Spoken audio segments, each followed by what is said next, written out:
discussing about some topics in JavaScript. And our topics are variables, arrays, functions, objects, and loops. Let us discuss about variables in JavaScript. In JavaScript, variables are used to store data that can be referenced and manipulated throughout your code.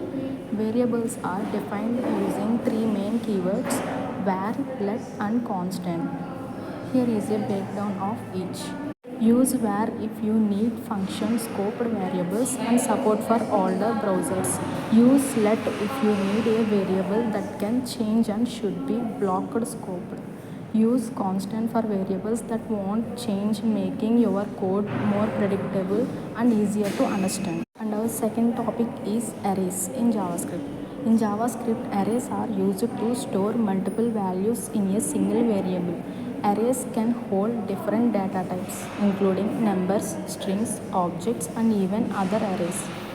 Here, how to define and work with arrays in JavaScript. Creating arrays, accessing array elements, modifying arrays. Arrays can store multiple values and can contain different data types. They offer various methods like push, pop, shift, etc. to manipulate their content.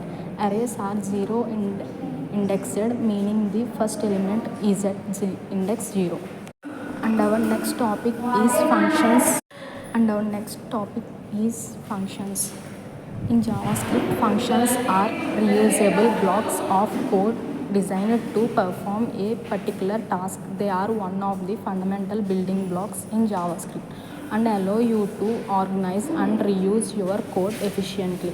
Here, how to define and use functions in JavaScript. Functions can be defined using function declarations, function expressions, or arrow functions. They can accept parameters and return values.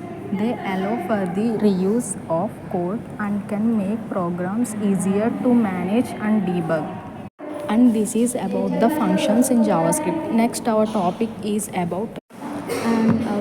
topic in JavaScript is objects. In JavaScript, objects are used to store collections of data and more complex entities.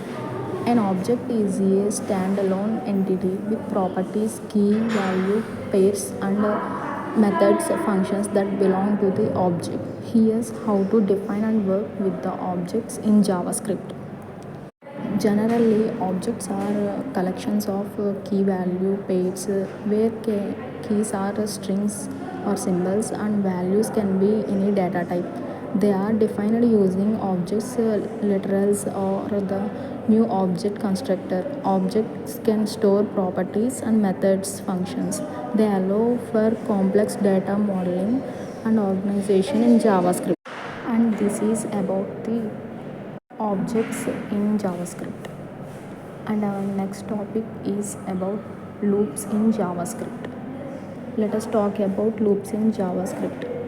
In JavaScript, loops are used to repeatedly execute a block of code as long as a specified condition is true. They are essential for tasks that require repetitive actions such as iterating over arrays or processing data. JavaScript provides several types of loops. They are for loop, do while loop, for of loop. In for loop, best stop looping a specific number of times. In while loop, in while loop, best for looping until a condition is no longer true. In do while loop, similar to while but ensures the loop runs at least once. For of loop. In for of loop, best for iterating over the elements of an iterable like an array. In for in loop, best for iterating over the properties of an object. Break and continue. In break and continue, control loop execution by breaking out of loop or skipping an iteration. In this video, we are discussing about variables, arrays, functions, objects, and loops in data type. And this is my code on these topics. Thank you for watching.